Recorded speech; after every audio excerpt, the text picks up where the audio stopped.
আল্লাহ রাব্বুল আলামিন বলেন, কুলিল্লাহুম্মা মালিকাল মুলকি তু'তিল মুলকা মান তাশা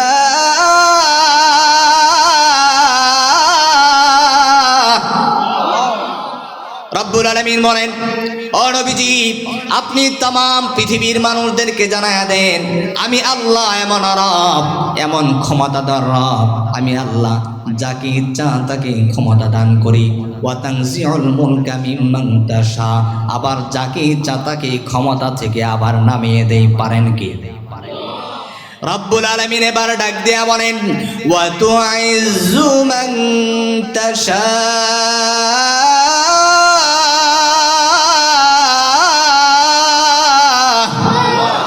আল্লাহ রাব্বুল আলামিন বলেন, আমি আল্লাহ যাকে ইচ্ছা তাকে ইজ্জত দান করি, যাকে ইচ্ছা তাকে আবার বেইজ্জতি করি। ইজ্জতের মালিক কে? যদি আওয়াজ দেয়া বলেন, ইজ্জতের মালিক কে? আল্লাহ সব পারেন, সব কিছু পারেন কে? এটার আর কি উদাহরণ আপনাদেরকে দেব? বাংলাদেশের সমস্ত মানুষ এটার সাক্ষী। বিগত 17 বছর যে জালেম আমাদের উপর জুলুম করলো, অন্যায় করলো, নিরহ আলেম ওলামাদেরকে জেলের মধ্যে আবদ্ধ রাখলো, মামলা হামলা করলো, কত মানুষের জান সে নেয়া নিল, কত মানুষকে হত্যা করলো। সমস্ত বিরোধী দলগুলো এই কথার স্বীকারোক্তি দিতে বাধ্য হয়েছিল, এই জালেমের যদি ইন্তেকাল না হয় তাকে ক্ষমতা থেকে কেউ সরাতে পারবে না। কিন্তু রব্বুল আলামিন তার ক্ষমতা প্রয়োগ করে দেখায় দিলেন, কয়েকজন তরুণকে সামনে আগায় দিলেন, সারা বাংলাদেশের মানুষ একত্রিত হয়ে গেল। ওই জালেমকে একত্রিত হইয়া ক্ষমতার মসনদ থেকে নামায়া দিল্লিতে পাঠাতে বাধ্য করেছে। কথা বলেন ঠিক কিনা? আবার সে আল্লাহ প্রমাণ করে দিলেন, ওয়া তুইজ্জু মান তাশা ওয়া তুযিল্লু মান তাশা। আমার আল্লাহ দেখায় দিলেন, একজনকে সারা বাংলাদেশের মানুষকে একত্রিত করে ক্ষমতার মসনদ থেকে নামায়া দিল্লিতে পাঠিয়েছি, আর একজনকে তিনিও তিনবারের প্রধানমন্ত্রী ছিলেন, তারও বিদায় হয়েছে, সারা বাংলাদেশের মানুষ একত্রিত হয়েছে, তার জানাজার নামাজে উপস্থিত হয়ে তার আত্মার মাগফিরাত কামনা করেছে। কথা বলেন ঠিক কিনা? আল্লাহ পারেন, আল্লাহ দেখাইলেন তো। কথা বলেন ঠিক কিনা? আমি কি রাজনৈতিক আলোচনা করছি? এটা রাজনৈতিক আলোচনা? এটা আমাদের জন্য শিক্ষা, ভবিষ্যতে যারা ক্ষমতায় আনবে তাদের জন্য শিক্ষা, সাধারণ মানুষের জন্য শিক্ষা। কথা বলেন ঠিক কিনা? আল্লাহ প্রমাণ করে দিয়েছেন, আমি আল্লাহ সব পারি, আমি আল্লাহ ইজ্জত দিতে পারি, আমি আল্লাহ বেইজ্জতিও করতে পারি। কথা বলেন ঠিক কিনা? এবার রব্বুল আলামিন বলেন, আমি হলাম এমন রব, আল্লাযী খালাকাল মাউতা ওয়াল হায়াতা লিয়াবলুয়াকুম আইয়ুকুম আহসানু আমালা ওয়া হুয়াল আজিজুল গফুর।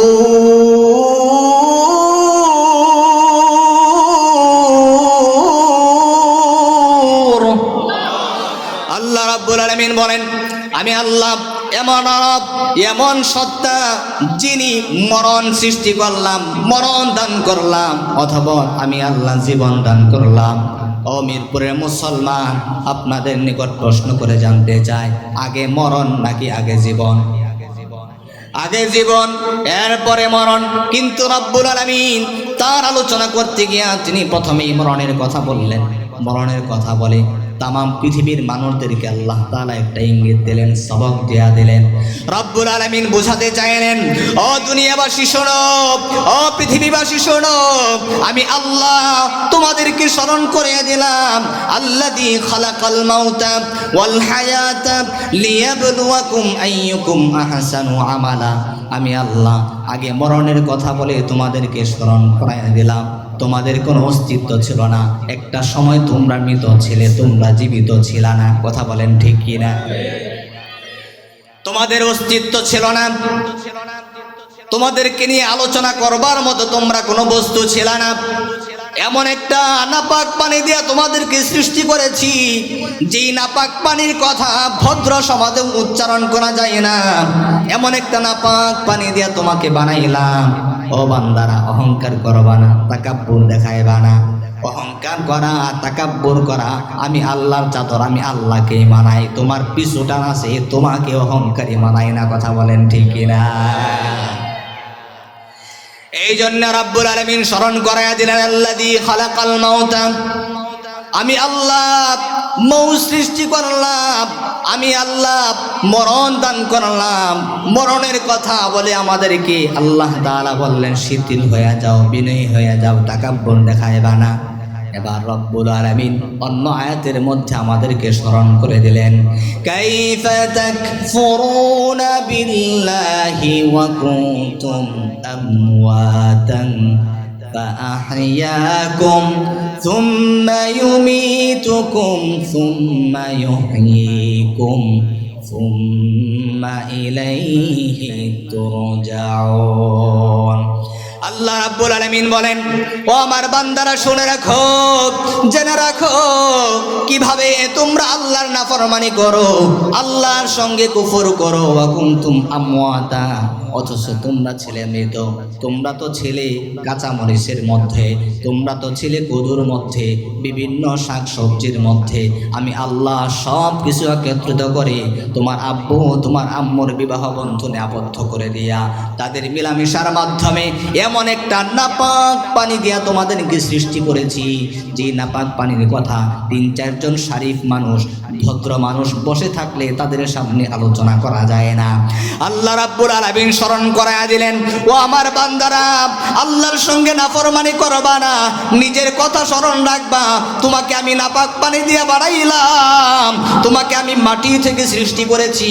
রাব্বুল আলামিন বারংবার তোমাদেরকে স্মরণ করে দিতে চায়, যখন নাকি আপনার এলাকায় একজন মানুষ ইন্তেকাল করে, আপনি যখন আপনার মাইয়াতকে, আপনার প্রতিবেশীকে কবরস্থ করেন, তখন প্রত্যেকটা মানুষ তার জবান দিয়ে উচ্চারণ করে মিন্না খালাকনাকুম, সবাই বলেন মিনহা খালাকনাকুম ওয়া ফিহা নুঈদুকুম ওয়া মিনহা নুখরিজুকুম তারাতান উখরা।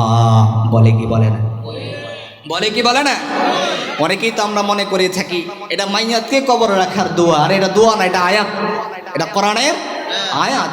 আল্লাহ স্মরণ করে দিচ্ছেন। আরবিটা আমরা সবাই জানি, অর্থ তো আমরা কেউ জানি না, কারণ আমরা তো কোরআন পড়ি না, কোরআনের সাথে তো আমাদের কোনো সম্পর্ক নেই। কথা বলেন ঠিকই না? দেখেন আল্লাহ কি স্মরণ করে দিচ্ছেন। আমরা একটা সময় ছিল মানুষ মৃত্যুকে খুব ভয় পেত, এখন আমাদের সামনে এত অহরহ মৃত্যু হচ্ছে, মানুষ এখন মরণকে ভয় পায় না। আগে যে মরণ দেখলে, লাশ দেখলে অন্তরের মধ্যে একটা ভয় হতো, এই ভয়টা মানুষের এখন নেই। কিভাবে থাকবে এমনও তো দেখেছি কবরস্থানের মধ্যে, যেহেতু আমি জোরাইন থাকি, জোরাইন কবরস্থান তো উল্লেখযোগ্য একটা কবরস্থান, ওই কবরস্থানের পাশে বসে ছেলে মেয়ের আড্ডা দেয়, সিগারেট টানে, খেলাধুলা করে। তার ভিতরে যদি মরণের ভয় থাকতো তাহলে সেটা করতে পারতো না। কবরের পাশে বসে, কবরস্থানের ভিতরে বসে এরকম মুশকিল কাজ করছে। প্রিয় হাজরিন, আল্লাহ রাব্বুল আলামিন স্মরণ করে দিলেন, যখন নাকি আপনি আপনার প্রতিবেশীকে, আপনি আপনার আত্মীয় স্বজনকে কবরস্থ করলেন, আর জবান দিয়ে উচ্চারণ করলেন মিনহা খালাকনাকুম ওয়া ফিহা নুঈদুকুম ওয়া মিনহা নুখরিজুকুম তারাতান উখরা। আপনি জবান দিয়ে উচ্চারণ করলেন, আপনি জানেন না কি বললেন। আপনি মনে করেছেন আপনি মাইয়াতকে কবরস্থ করবার দোয়া পড়েছেন, কিন্তু এই দোয়ার মাধ্যমে, আয়াতের মাধ্যমে আল্লাহ তাআলা আপনাকে কি স্মরণ করায় দিল? আল্লাহ রাব্বুল আলামিন বলছেন মিনহা খালাকনাকুম, ও আমার বান্দারা শুনে রাখো, জেনে রাখো, আমি তোমাদেরকে মাটি থেকে সৃষ্টি করেছি। ওয়া মিনহা নুখরিজুকুম ওয়া ফিহা নুঈদুকুম, মাটিতে আবার তোমাদেরকে ফিরিয়ে আনবো। ওয়া মিনহা নুখরিজুকুম, মাটি থেকেই তোমাদেরকে তুলব, তারাতান উখরা, পুনরুত্থান করব। রব্বুল আলামিন স্মরণ করায়া দিলেন, বান্দারা, ওই যে তুমি তোমার মাইয়াতকে, প্রতিবেশীকে কবরস্থ করলা, আর তুমি মনে করেছো এই মরণ মতই তার একা, আমার না, না, বরং আল্লাহ তাআলা স্মরণ করায়া দিলেন, বান্দারে, তাকাব্বুর করবা না, অহংকার করবা না, পৃথিবীতে জমিনের উপরে বিনয়ের সাথে চলবা, আল্লাহর নাফরমানি করবা না। কারণ নাফরমানি তোমার শানে যায় না, কুফর করা তোমার শানে যায় না, কারণ তোমার মৃত্যুবরণ করতে হবে। আমি তোমাদেরকে মৌতশীল বানাইলাম, তোমার মৃত্যুবরণ করতে হবে। তাম পৃথিবীর মানুষ মৃত্যুবরণ করবি, ফেরেশতাকুল মৃত্যুবরণ করবি, জিন মৃত্যুবরণ করবি, মালাকুল মাউতের মৃত্যু হবে। একজন মাত্র বাকি থাকবেন, তিনি কে? সবাই মরণশীল। কথা বলেন ঠিকই না? আল্লাহ রাব্বুল আলামিন বলেন, কুল্লু মান আলাইহা ফান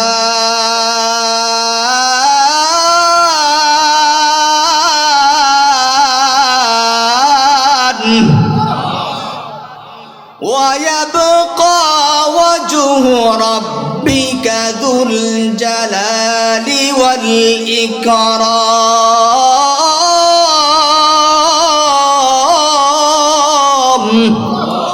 রব্বুল আলামিন বলেন, ও আমার বান্দারা শুনে রাখো, জেনে রাখো, সমস্ত পৃথিবী ফানা ফানা হয়ে যাবে, আসমান ধ্বংস হয়ে যাবে, জমিন ধ্বংস হয়ে যাবে, পাহাড়গুলো তোলার মতো উঠতে থাকবে, সূর্য ধ্বংস হয়ে যাবে, চন্দ্র ধ্বংস হয়ে যাবে, সমস্ত মানব মণ্ডলী ধ্বংস হয়ে যাবে, জিন ইনসান ধ্বংস হয়ে যাবে, ফেরেশতাকুল ধ্বংস হয়ে যাবে, এমনকি মালাকুল মউতেরও ধ্বংস আছে, সেও ইন্তেকাল করবে। একজন মাত্র বাকি থাকবেন, তিনি কে? সেই আল্লাহ রাব্বুল আলামিন বলেন, আল্লাযী খালাকাল মাউতা ওয়াল হায়াতা লিয়াবলুয়াকুম আইয়ুকুম আহসানু আমালা ওয়া হুয়াল আজিজুল গফুর। আমি আল্লাহ এমন আল্লাহ, আমি আল্লাহ এমন রব, যিনি মরণ দান করলাম, যিনি জীবন দান করলাম। একটা উদ্দেশ্য আছে না নাই? যদি আওয়াজ দেয়া বলেন, উদ্দেশ্য আছে। গোলামি করার জন্যে পাহাড় বানালেন মানুষের গোলামি করার জন্যে, চন্দ্র বানালেন মানুষের গোলামি করার জন্যে, সূর্য বানালেন মানুষের গোলামি করার জন্যে। আর মানুষকে কেবলমাত্র শুধুমাত্র একজনের গোলামি করার জন্য বানালেন, তিনি কে? রব্বুল আলামিন বলেন, وَمَا خَلَقْتُ الْجِنَّ وَالْإِنسَ إِلَّا لِيَعْبُدُونَ।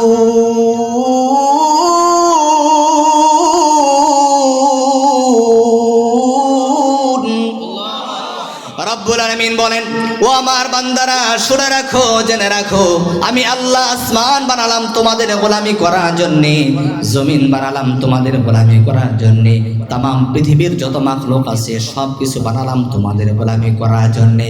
আর তোমাদেরকে কেবলমাত্র শুধুমাত্র আমি আল্লাহর গোলামি করার জন্য বানালাম। সুবহানাল্লাহ। কত দামি আমরা দেখেছেন। এই আসমান আমাদের জন্য বানালেন, ও আসমান আমাদের গোলামি করবে, জমিন আমাদের গোলামি করবে, পাহাড় আমাদের গোলামি করবে, চন্দ্র আমাদের গোলামি করবে, সূর্য আমাদের গোলামি করবে। আমরা একজনের গোলামি করব, তিনি কে? রব্বুল আলামিন প্রমাণ করে দিলেন।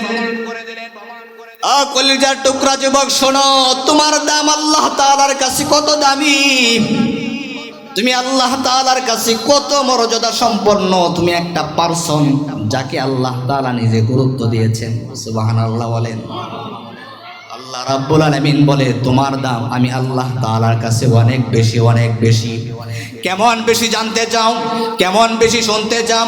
রাব্বুল আলামিন আল্লাহর হাবিবের মাধ্যমে জানায়া দিলেন, লা তাকুমুস সাআ হাত্তা ইয়াকুলা ফিল আরদি আল্লাহ।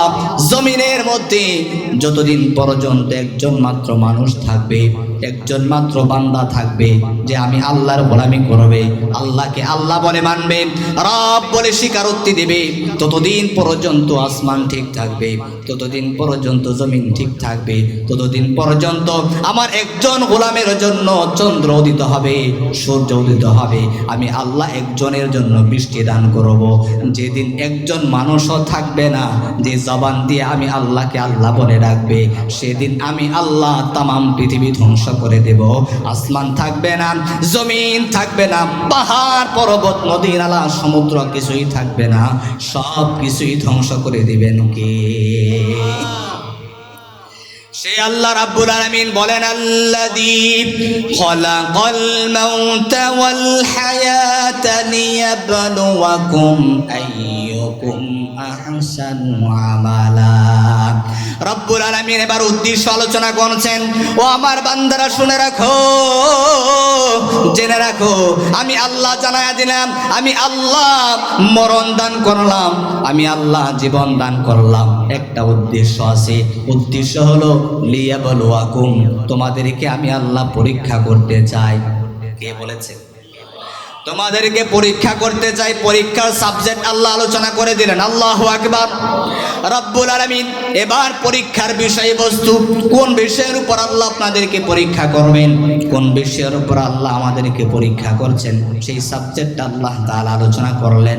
রব্বুল আলামিন বলেন লিয়াবলুয়াকুম আইয়ুকুম আহসানু আমালা, আমি আল্লাহ পরীক্ষা করতে চাই তোমাদের মধ্য থেকে কে কত সুন্দর ভালো আমল করে। সুবহানাল্লাহ। কে কত সুন্দর আমল করে, ভালো আমল করে। রব্বুল আলামিন চাইলে বলতে পারতেন লিয়াবলুয়াকুম আইয়ুকুম আকসারু আমালা, তোমাদের মধ্য থেকে কে কত বেশি আমল করে, কিন্তু আল্লাহ বেশি আমলের কথা বললেন না, তিনি সুন্দর আমলের কথা বললেন। কি আমল? সুন্দর আমল, ভালো আমল। কারণ অনেক মানুষ আছে বেশি আমল করে, কিন্তু একটা আমলও আল্লাহ তাআলার কাছে পৌঁছায় না, আল্লাহ তাআলার কাছে গ্রহণযোগ্য হয় না। যদি তাই না হতো, যদি তাই হতো, প্রতি বছর আপনার বয়স যদি 70 বছর হয়, 70 বছরে আপনি জীবনে কত বক্তার আলোচনা শুনেছেন, কত আলেমের কথা শুনেছেন, কত বছর ধরে নামাজ পড়তেছেন, যদি সমস্ত বক্তাদের জবান থেকে একটি কথার উপর আমল করতেন, 70 বছর বয়সে এসে আপনার জীবনে অনেক পরিবর্তন ঘটে যেত। কথা বলেন ঠিক কিনা? এত আলোচনা শুনলেন, পরিবর্তন তো নাই। অনেক আমল করেছেন, কিন্তু আমলগুলো ভালো হয় নাই, আমলের নিয়তে তো শুনেন নাই। কথা বলেন ঠিকই না? এই জন্য আল্লাহ রাব্বুল আলামিন বলছেন লিয়াবলুয়াকুম আইয়ুকুম আহসানু আমালা, তোমাদের মধ্য থেকে কে কত সুন্দর আমল করে, ভালো আমল করে, সেটার জন্য আমি আল্লাহ পরীক্ষা করতে চাই। এই জন্য আজকের মাহফিল থেকে নিয়ত করতে পারবো তো আমল যতটুকুনি হোক, অল্প হোক বেশি হোক, ভালো করার চেষ্টা করব। পারবো তো ইনশাআল্লাহ?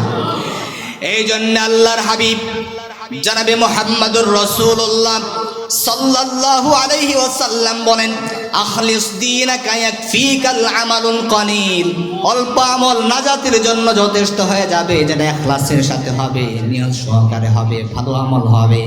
দেখবেন অনেক সময় অনেক ধরনের আইটেম আছে, অনেক ধরনের খাবার আপনার সামনে আছে, তরকারি রান্না করা আছে, তরকারিটা যদি ভালো হয়, অল্প তরকারি দিয়েও কিন্তু অনেক ভাত খাওয়া যায়। কথা বলেন ঠিক কিনা? প্রিয় হাজরিন, রব্বুল আলামিন ময়দানে মাহশারি বিভিন্ন ওসিলা দিয়া বান্দাদেরকে ক্ষমা করে দিবেন। বান্দার ছোট্ট একটা আমল যদি ভালো হয়, আল্লাহ তাআলার কাছে গ্রহণযোগ্য হয়ে যায়, সেই ছোট্ট আমল দিয়েও কিন্তু আল্লাহ ক্ষমা করে দিতে পারেন। কথা বলেন ঠিক কিনা? এমনও হতে পারে এই তাজলিম যুব সমাজের উদ্যোগে যেই তাফসীরুল কোরআন মাহফিল আপনারা করেছেন, আপনারা চাইলে অশ্লীল গান বাজনা করতে পারতেন। যদি নিয়তটা এমন হয় অশ্লীল গান বাজনা ছেড়ে দিলাম, মেরাজের রজনীতে আল্লাহর হাবিবের ভালোবাসায়, আল্লাহর প্রেম ভালোবাসা নিয়া ওলামায়ে কেরামদেরকে দাওয়াত করে এই ছোট্ট আয়োজনটা করলাম, এই কোরআনের মাহফিলটা সাজালাম, এমন তো হতে পারে এই আমলটা ভালো হবার কারণে এটাকে উসিলা বানায়া তাজলিমবাসীর সমস্ত মানুষের কবরের আযাব বাবার আল্লাহ মাফ করে দিবে। পারেন কি পারেন? আমলটা যদি অল্প হয় আর সেটা ভালো হয়, এটা দিয়ে আল্লাহ ক্ষমা করে দিতে পারেন। আল্লাহু আকবার। কারণ আল্লাহ তো বিভিন্ন উসিলা খুঁজবেন, কারে কোন উসিলা দিয়ে আল্লাহ ক্ষমা করতে পারেন। কারণ আল্লাহ তাআলা তো কাহার রূপ ধারণ করবেন সেদিন। রব্বুল আলামিন যদি আমাদেরকে প্রশ্ন করেন, বান্দারে এক গ্লাস পানি দুনিয়াতে পান করেছিলা, কয় গ্লাস? এক গ্লাস থেকে এক ঢোক পানি তুমি পান করেছিলা, এটার বিনিময়ে আমি আল্লাহর জন্য কি করেছি? এই এতরকম প্রশ্ন যদি রব তার বান্দাকে করে, ময়দানে মাহশারে এক ঢোক পানি পান করার হিসাব দিয়া সামনে অগ্রসর হওয়ার কোনো সুযোগ নেই। কারণ সেদিন আল্লাহ তার রহম থেকে, তার ফজলে, তার অনুগ্রহ থেকে বান্দাকে ওসিলা দিয়ে দিয়ে ক্ষমা করে দিবে।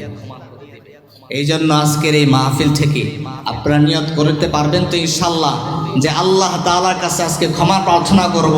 আল্লাহ, চাইলে গান বাজনা করতে পারতাম, কিন্তু ওলামায়ে কেরামকে ভালোবেসে মেরাজের রজনীতে যেই দিন আপনি আপনার হাবিবকে দুনিয়া থেকে দাওয়াত করে নিয়া প্রথম আসমান পাড়ি দিয়া, দ্বিতীয় আসমান পাড়ি দিয়া, সপ্তম আসমান পাড়ি দিয়া আরশে আজিমে আপনার দিদার লাভে ধন্য করেছেন।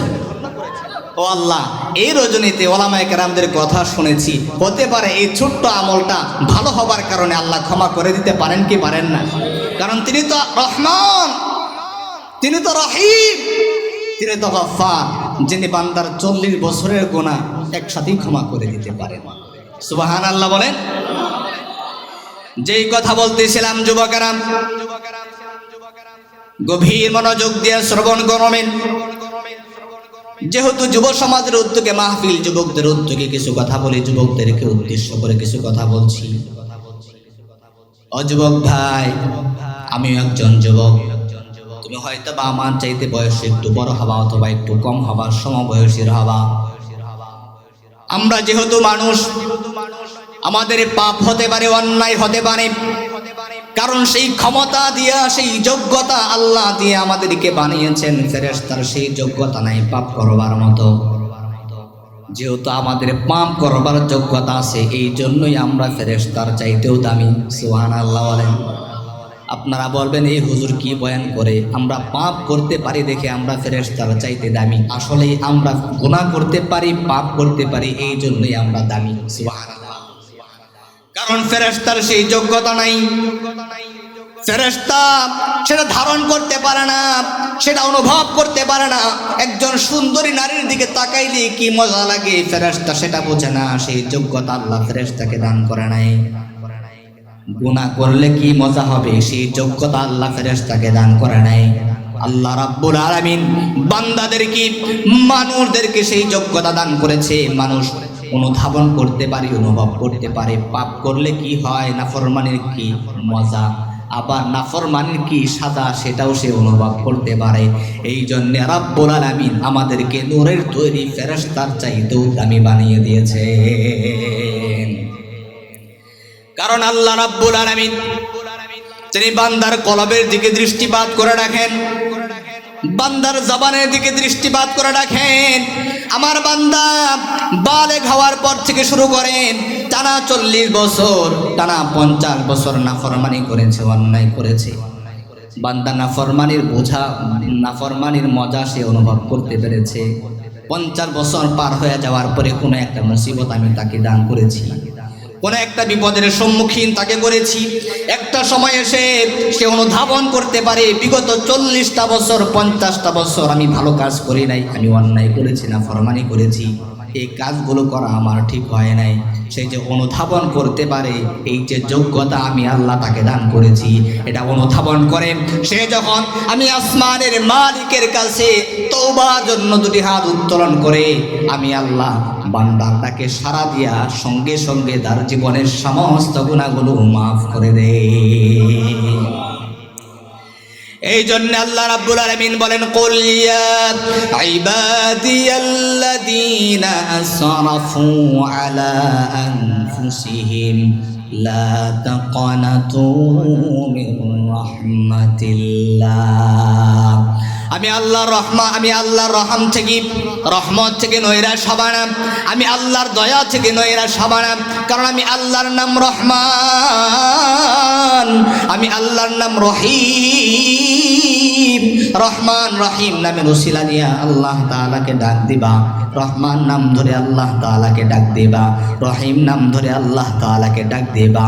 আল্লাহ তাআলাকে ডাক দেওয়ার জন্য ওযুর প্রয়োজন নাই, নামাজের প্রয়োজন নাই, জায়গার কোনো বিশেষত্ব নাই। যেখান থেকে তোমার অনুধাবন হবে এতদিন অন্যায় করেছি, নাফরমানি করেছি, গুনাহ করেছি, নিজের নফসের উপর জুলুম করেছি, নাফরমানি করা আমার ঠিক হয় নাই। যেখানে আছো, যে অবস্থায় আছো, সে অবস্থা থেকে যদি তুমি তোমার নফসের উপর জুলুমের কথা স্বীকার করে, তোমার নাফরমানির কথা স্বীকার করে আল্লাহকে ডাক দিতে পারো, তুমি ডাক দিতে দেরি হবে, রাব্বুল আলামিন তোমার জীবনের 40 বছর 50 বছরের গুনাহ মাফ করতে দেরি করবে না। কারণ তিনি হলেন হাই, তিনি হলেন চিরঞ্জীব। আল্লাহর হাবিব জনাবে মুহাম্মদুর রাসূলুল্লাহ সাল্লাল্লাহু আলাইহি ওয়াসাল্লাম হাদিসের মধ্যে বলেন, ইন্না রাব্বাকুম হাইয়ুন কারীম ইস্তাহি মিন আবদিহি ইযা রাফা'a ইয়াদাইহি আন ইয়ারুদ্দাহুমা সিফারা। আল্লাহর হাবিব সাল্লাল্লাহু আলাইহি ওয়াসাল্লাম তামাম পৃথিবীর মানুষদেরকে জানায়া দিলেন, তোমাদের রব হলেন হাই, তোমাদের রব হলো চিরঞ্জীব, তিনি কারীম। ও বান্দারা শুনে রাখো, জেনে রাখো, ইস্তাহি মিন আবদিহি ইযা রাফা'a ইয়াদাইহি আন ইয়ারুদ্দাহুমা সিফারা। বান্দা যখন পাপ করে, বান্দা যখন নাফরমানি করে, নিজের নফসের উপর জুলুম করে, সে যখন তওবার জন্য আল্লাহ তাআলার কাছে তওবার যদি হাত উত্তোলন করে, আল্লাহ রাব্বুল আলামিন বান্দার খালি হাতে ফিরাতে লজ্জা পায়। কারণ ব্যক্তি যত বড় তার শান তত বড়। কথা বলেন ঠিকই না? আজকের এই দিনে যদি একজন ভিক্ষুক আপনার কাছে সওয়াল করে, ভিক্ষা চায়, আপনি না দিলে কিচ্ছু আসে যায় না। কিন্তু এখানে যদি এমপি সাহেব বসা থাকেন, আপনাদের সকলের সামনে এমপি সাহেবের কাছে যদি ভিক্ষুক ভিক্ষা চায় আর সে যদি না দেয়, তাহলে এমপি সাহেবের আত্মমর্যাদায় লাগবে। এটা বলেন ঠিক কিনা? আমার আল্লাহ হলেন এমন রব, রাসূলুল্লাহর মাধ্যমে জানায়া দিলেন, বান্দারি অন্যায় করেছো, পাপ করেছো, নাফরমানি করেছো, যৌবনের তাড়নায় অনেক অপরাধ তুমি করে ফেলেছো, আমি আল্লাহ তাআলার কাছে ক্ষমা চাও। বান্দারে তুমি যখন আমি আল্লাহ তাআলার কাছে ক্ষমা চাইবা, তোমাকে মাফ না করা এটা আমি আল্লাহর জন্য লজ্জাজনক বিষয়। সুবহানাল্লাহ বলেন। আমি আল্লাহ লজ্জা পাই, তোমার খালি হাত তো আমি খালি হাতে ফিরাতে পারি না। উদউনি আস্তাজিব লাকুম। ও বান্দারে তুই ডাক দে, ডাক দিতে দেরি হবে, আমি আল্লাহ তোর ডাকে সাড়া দিতে দেরি করব না। আল্লাহু আকবার। ও বান্দা, তোমার পাপটা কি 1 মাস হয়েছে? তুমি কি জানুয়ারি মাসের 1 তারিখ থেকে শুরু করে 30 তারিখ পর্যন্ত পাপ করেছো? তোমার মনে হতে পারে 1 মাস লাগাতার পাপ করেছি, আমার আল্লাহ ক্ষমা করবে কিনা? আল্লাহর হাবিব সাল্লাল্লাহু আলাইহি ওয়াসাল্লামের মাধ্যমে আল্লাহ জানায়া দিলেন, 1 মাস নয়, 1 বছর নয়, 2 বছর নয়, 12 বছর নয়, টানা 40 বছরও যদি তুমি পাপ করো, অন্যায় করো, জুলুম করো, নিজের নফসের উপর জুলুম করে ফেলো, 40 বছর পরেও যদি কোনো মাহফিল থেকে, কোনো ওলামার জবান থেকে কথা শোনার পরে, আল্লাহর রহমান রহিমের আলোচনা শোনার পরে যদি মনে হয় এতদিন পাপ করেছি, অন্যায় করেছি, জুলুম করেছি, আর পাপ করতে চাই না, নাফরমানি করতে চাই না, আল্লাহ তাআলার কাছে ক্ষমা চাওয়া দরকার। সেই অনুভূতি নিয়ে আল্লাহ তাআলাকে যদি ডাক দাও, তোমার গুনাহ যদি 40 বছরের হয়, রব্বুল আলামিন তুমি ডাক দিতে দেরি হবে, আল্লাহ রব্বুল আলামিন তোমার 40 বছরের গুনাহ মাফ করতে দেরি করবে না। সুবহানাল্লাহ। বনি ইসরাঈলের সময় হযরত মূসা আলাইহিস সালাতু ওয়াস সালামের জামানায় দুর্ভিক্ষ দেখা দিল। নুজহাতুন নওয়াজির ফি আহওয়ালিল আকাবির গ্রন্থে লেখা হয়, হযরত মূসা কালিমুল্লাহর নাম আপনারা শুনছেননি? হযরত মূসা আলাইহিস সালাতু ওয়াস সালামের জামানায় দুর্ভিক্ষ দেখা দিল, আসমান থেকে বৃষ্টি আসা বন্ধ হয়ে গেল, গবাদি পশুগুলো মারা যাচ্ছে, ক্ষেতের মধ্যে ফসল হচ্ছে না। বনি ইসরাঈলের সমস্ত মানুষেরা মূসা কালিমুল্লাহর কাছে আসলেন। হযরত মূসা আলাইহিস সালাতু ওয়াস সালামকে বললেন, ও আল্লাহর পয়গম্বর, আল্লাহ রাব্বুল আলামিন আসমান থেকে রহমতের বৃষ্টি বন্ধ করে দিয়েছেন, বৃষ্টি যেহেতু হয় না, গবাদি পশুগুলো মারা যাচ্ছে, আমাদের ক্ষেতের মধ্যে ফসল উৎপন্ন হচ্ছে না, ও মূসা আপনি একটু আল্লাহ তাআলার কাছে দোয়া করেন, কারণ আপনি হলেন মুস্তাজাবুদ দাওয়া। আল্লাহর হাবিব সাল্লাল্লাহু আলাইহি ওয়াসাল্লাম বলেন, লিকুল্লি নাবিয়্যিন দাওয়াতুন মুস্তাজাবা। প্রত্যেক নবীরা হলেন মুস্তাজাবুদ দাওয়া। নবীরা যেখানে যে অবস্থায় যেই দোয়া করে সঙ্গে সঙ্গে কবুল করে নেন কে?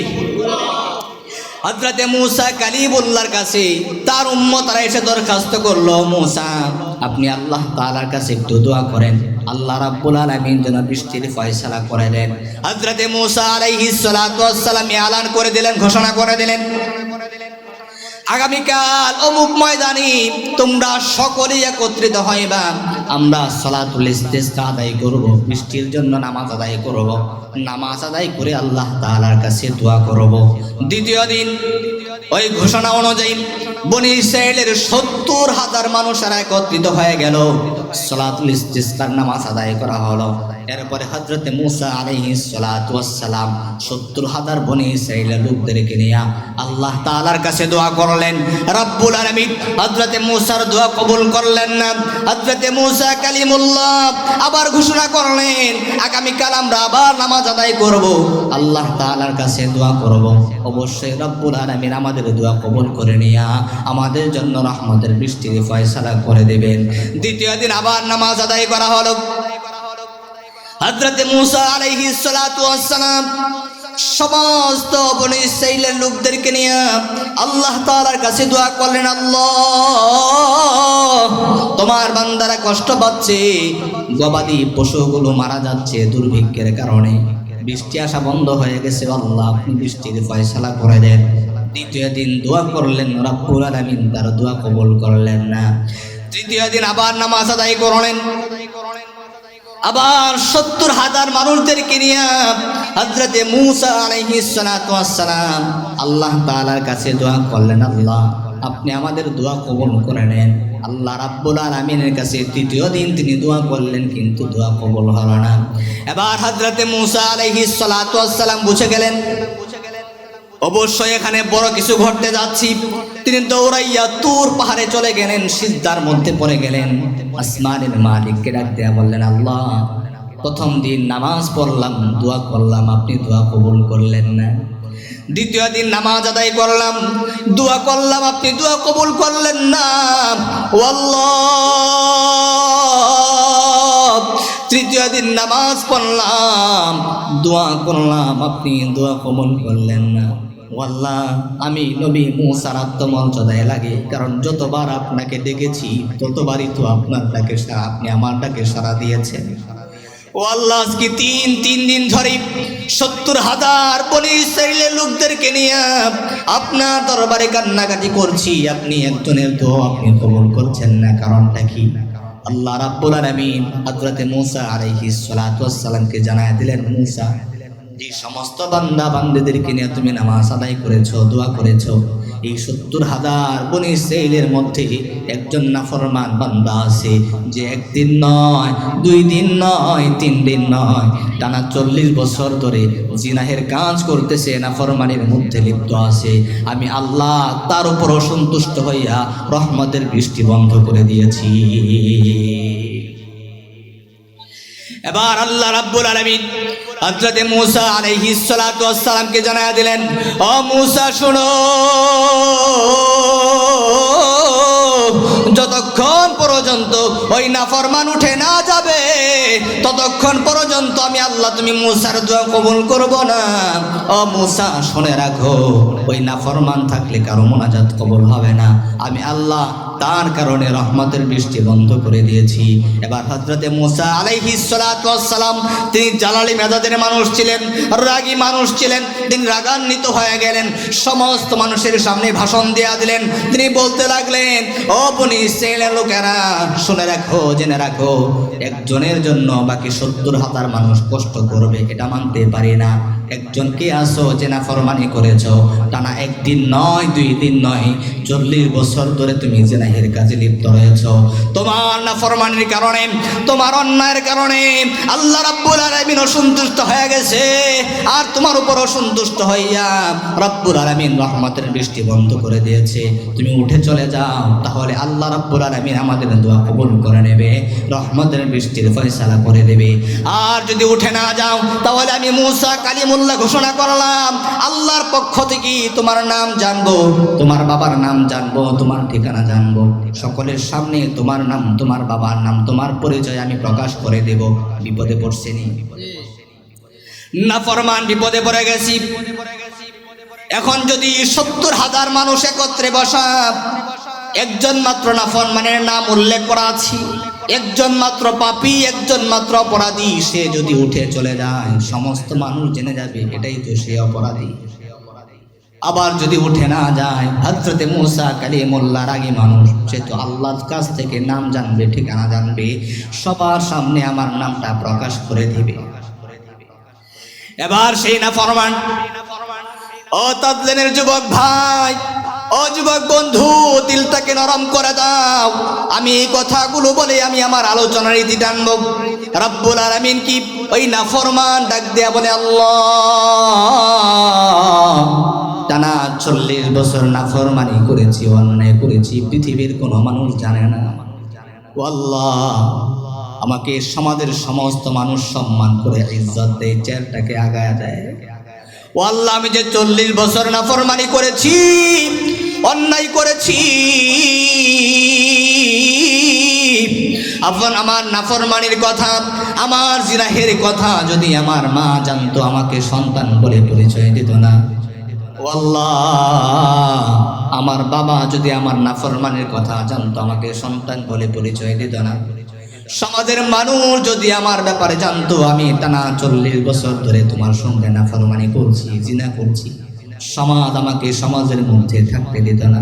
ও আল্লাহ, আজকের দিনে তো নাফরমানি করার জন্য আসি নাই। ও আল্লাহ, তোমার নাম রহমান, তোমার নাম রহিম, আজকের দিনে তো এসেছিলাম তোমার ক্ষমা পাওয়ার জন্য। রব্বুল আলামিন, এতদিন নাফরমানি করেছি, অন্যায় করেছি, আমার পাপটা তুমি প্রকাশ করে দাও নাই। আজকের দিনে ক্ষমা চাইতে এসে কি সবার সামনে আমি অপরাধী হয়ে যাব?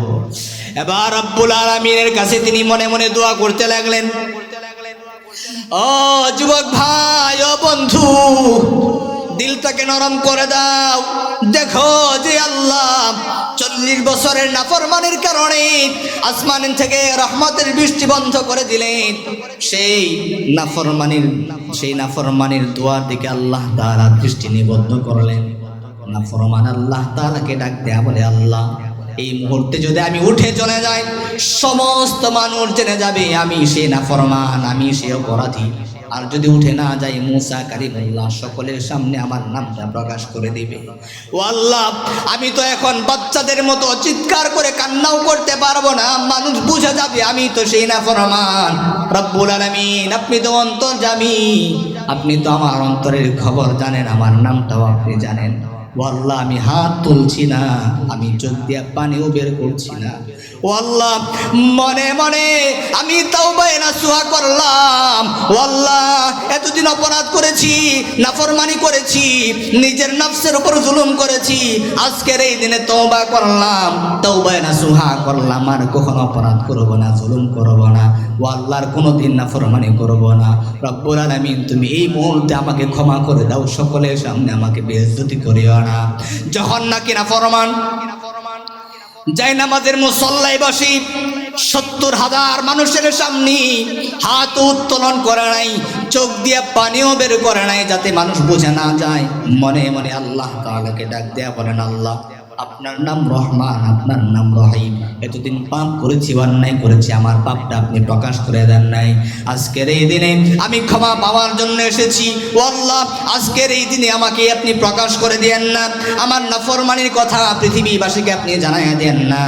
যিনি এই মন থেকে দোয়া করতে লাগলেন, নাফরমানির দোয়া করতে দেরি হয়, আল্লাহ রাব্বুল আলামিন টানা 40 বছরের নাফরমানি ক্ষমা করে আসমান থেকে রহমতের বৃষ্টি দিতে দেরি করলেন না। আল্লাহ, ও গো আল্লাহ, ক্ষমা করে দাও, মাফ করে দাও। বলেন, আল্লাহ, ও গো আল্লাহ, ক্ষমা করে দাও, মাফ করে দাও। আমিন বলেন। এবার যখন নাফরমান আল্লাহকে ডাক দিলেন, রব্বুল আলামিন নাফরমানের দোয়া কবুল করে সঙ্গে সঙ্গে আসমান থেকে রহমতের বৃষ্টির ফয়সালা করে দিলেন। সুবহানাল্লাহ। হযরত মুসা আলাইহিস সালাতু ওয়াস সালাম দৌড়াইয়া তুর পাহাড়ে চলে গেলেন, সিজদার মধ্যে পড়ে গেলেন, আসমানের মালিককে ডাক দিয়া বলেন, আল্লাহ, আপনি তো বলেছেন 40 বছরের নাফরমানির কারণে, একজন নাফরমানের উপস্থিতির কারণে আপনি দোয়া কবুল করছেন না, তার উপর অসন্তুষ্ট হয়ে আসমান থেকে রহমতের বৃষ্টি বন্ধ করে দিয়েছেন। ও আল্লাহ, কেউ তো উঠে গেল না, তাহলে আপনি কিভাবে আবার বৃষ্টি দান করলেন? ও আল্লাহ আপনি কি আমার সঙ্গে মজা করেন নাকি? হযরতে মূসা কালিমুল্লাহ যখন আল্লাহ রাব্বুল আলামিনকে এই কথা বললেন, রাব্বুল আলামিন হযরতে মূসাকে বলে, মূসা শোনো, ও মূসা জানো যে 40 বছরের নাফরমানের কারণে আমি আল্লাহ অসন্তুষ্ট হইয়া আসমান থেকে রহমতের বৃষ্টি বন্ধ করেছি। ওই নাফরমানের একদিনের এক মুহূর্তের তওবার কারণে আমি আল্লাহ তার উপর সন্তুষ্ট হইয়া আবার রহমতের বৃষ্টির ফয়সালা করে দিয়েছি। সুবহানাল্লাহ। সে আল্লাহ এখনো আছে না নাই? রেওয়াজ দেয়া বলেন আছে না নাই? বান্দা তোমার পাপ কি হতে পারে? তোমার পাপটা যদি আল্লাহর আসমান থেকেও বড় হয়, তোমার পাপ যদি আল্লাহর জমিন থেকেও বড় হয়, তোমার পাপ যদি আল্লাহর জান্নাত থেকেও বড় হয়, তোমার পাপ যদি আল্লাহর জাহান্নাম থেকেও বড় হয়, তোমার পাপ যদি আল্লাহর আরশে আজিম থেকেও বড় হয়, এত বড় পাপ করার পরেও তুমি যখন আল্লাহকে ডাক দেবে, আল্লাহ আপনার নাম রহমান, আপনার নাম রহিম, ও আল্লাহ এতদিন পাপ করেছি, অন্যায় করেছি, আপনি তো বলেছেন আপনার রহম থেকে, আপনার রহমত থেকে নৈরাশ না হওয়ার জন্যে আল্লাহর এই সিফাতি নামগুলো বলে বলে যদি বান্দা ডাক দেয়, আল্লাহ রাব্বুল আলামিন বান্দার আরশে আজিম থেকেও বড় পাপ ক্ষমা করে দিবে। এবার হযরতে মূসা আলাইহিস সালাতু ওয়াস সালাম আল্লাহ রাব্বুল আলামিনকে প্রশ্ন করেন, আল্লাহ যেই নাফরমানের 40 বছরের নাফরমানির কারণে আপনি আসমান থেকে রহমতের বৃষ্টি বন্ধ করে দিয়েছেন, ও আল্লাহ সে যে এক মুহূর্ত আপনার কাছে দোয়া করলো, তার দোয়ার ওজনটা কত বেশি হতে পারে? যে এক মুহূর্তের দোয়ার কারণে আপনি তার উপর সন্তুষ্ট হয়ে আবার রহমতের বৃষ্টি দান করেছেন। আল্লাহ আপনি কি তার নামটা একটু বলবেন, আমি তার সঙ্গে সাক্ষাৎ করতে চাই। সুবহানাল্লাহ। যে মূসা একটু আগে ঘোষণা করলেন তাকে ঘাট ধাক্কা দিয়ে বের করে দিবেন, সেই মূসা আবার আল্লাহ তাআলাকে প্রশ্ন করে বলে, আল্লাহ আপনার সেই নাফরমান বান্দার নামটা একটু বলেন, তার পরিচয়টা একটু দেন, আমি তার সঙ্গে একটু সাক্ষাৎ করতে চাই। দেখেন আল্লাহ কেমন দয়ালু, আল্লাহ তার বান্দাকে কেমন ভালোবাসে। আল্লাহ রাব্বুল আলামিন হযরতে মূসা, আমরাই তো অপরাধ করব, অপরাধ করাই তো আমাদের কাজ, ক্ষমা করার কাজ কার? আল্লাহ ক্ষমা করবেন। আল্লাহুম্মা ইন্নাকা আফুউন তুহিব্বুল আফওয়া ফাআফু আন্নী। আল্লাহ বান্দাকে ক্ষমা করতে ভালোবাসেন তো। সুবহানাল্লাহ বলেন। কখনো পাপ করলে পাপের সাক্ষী বানাবেন না। কেন বানাবেন না? যেই পাপের সাক্ষী হয়ে যায় এই পাপ আল্লাহ ক্ষমা করেন। কারণ রব্বুল আলামিন ময়দানে মাহশারে আপনার মতো আমার মতো হাজারো নাফরমানি আল্লাহ গোপন করে রাখবেন। কিন্তু দুনিয়াতে আপনি এমন একটা পাপ করলেন, পাপের সাক্ষী বানালেন, বন্ধুকে গিয়ে সুন্দর করে জানাই দিলেন, বন্ধু আজকে তো এই কাজটা করেছি, আজকে ওই মেয়ের সাথে এরকম টাইম পাস করেছি, ওই মেয়ের সাথে আজকে জিনাহের কাজ করেছি, আপনাদের সাক্ষী বানালেন। ময়দানে মাহশারে আল্লাহ যদি আপনাকে ক্ষমা করে, এই গুনাহটা ক্ষমা করতে চায়, আপনার বন্ধু আল্লাহর আদালতে দাঁড়াবে। আপনার বন্ধু আল্লাহ তাআলা বলবে, আল্লাহ এত আমার সামনে থেকে আমাকে সাক্ষী রেখে এই গুনাহের কাজ করেছে, আপনি কেন তাকে ক্ষমা করলেন? আল্লাহ তখন অভিযোগের পাত্র হয়ে যাবে। কথা বলেন ঠিক না? এই জন্য গুনাহের সাক্ষী বানাবেন না। পাপ হয়েছে, অন্যায় হয়েছে, যখনই মনে হবে পাপ করেছি, অন্যায় করেছি, যুবক মানুষ যৌবনে তাড়নায় পাপ হতেই পারে, অন্যায় হতে পারে, যখন নির্জনে বালিশের সঙ্গে মাথা লাগাবেন, মনে যদি হয় আমার এই কাজটা করা ঠিক হয় নাই, আল্লাহ তাআলার কাছে ক্ষমা চাওয়া উচিত। সুন্দর করে ওযু বানায়া জায়নামাজটা বিছায়া 2 রাকাত নামাজ পড়ে আল্লাহ তাআলার কাছে ক্ষমা চাইবেন। আল্লাহ রাব্বুল আলামিন আপনার দোয়া কবুল করে আপনাকে ক্ষমা করে দেবেন, আপনাকে আল্লাহর ওলি বানিয়ে দিবে। সুবহানাল্লাহ বলেন। এই জন্য প্রিয় কলিজার টুকরা যুবক, এতদিন পাপ করছেন, অন্যায় করছেন, মা মাযা লাইসা লাহু কাযা, যেটা অতীত হয়ে গেছে চলে গেছে, এটার কোনো কাযা কাফারা নাই। আজকের এই দিনে এই মুহূর্তে কে কে আছেন যে নিয়ত করবেন, হুজুর এতদিন পাপ করেছি, অন্যায় করেছি, নফসের উপর জুলুম করেছি, মেয়েদেরকে প্রিজিং করেছি, সুদ গ্রহণ করেছি, সুদ খেয়েছি, আজকের এই দিন থেকে কোনো নাফরমানির কাজ করব না। কে কে রাতে আছেন হাত দুটা দেখায়া দেন। লিল্লাহি তাকবীর, লিল্লাহি তাকবীর।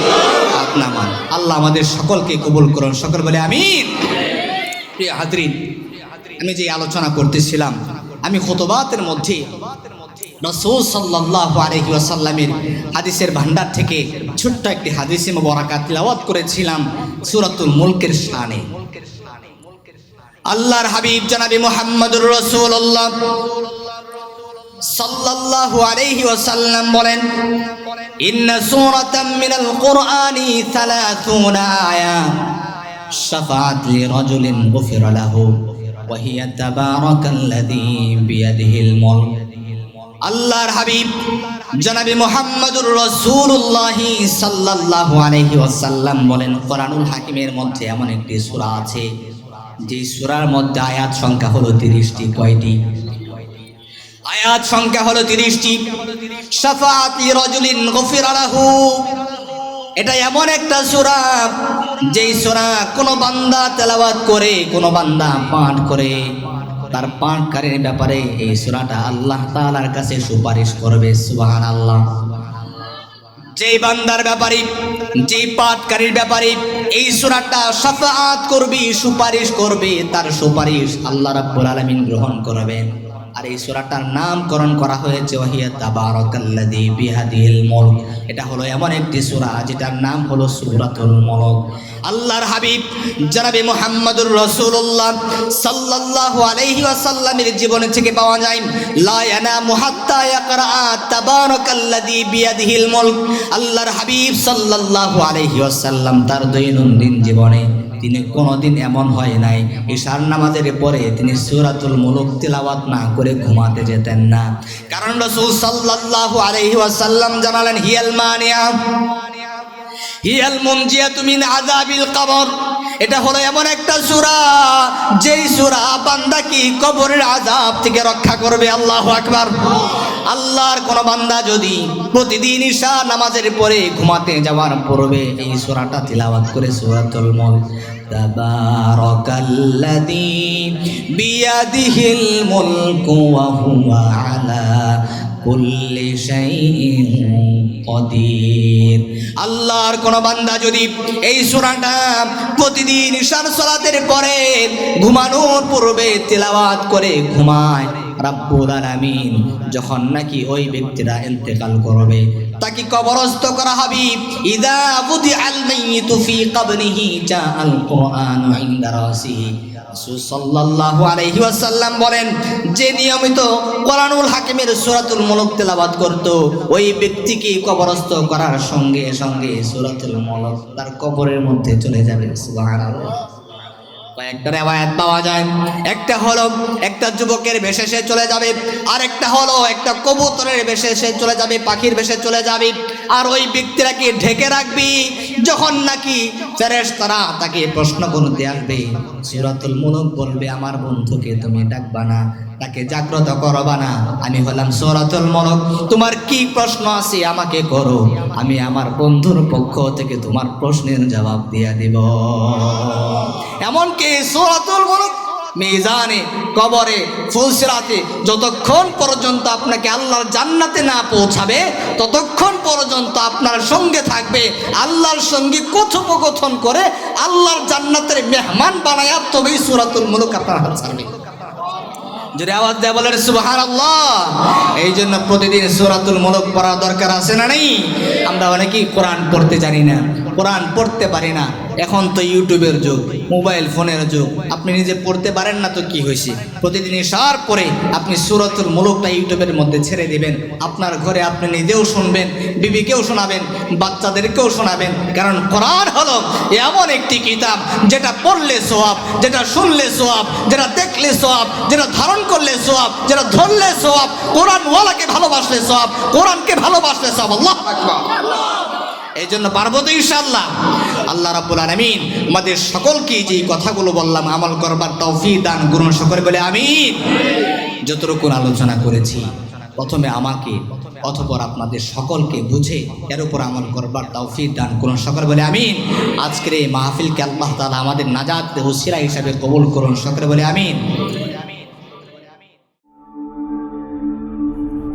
ঢাকা মাহফিল সুস্থ সমাজ গড়ার বিপ্লবী চেতনায়।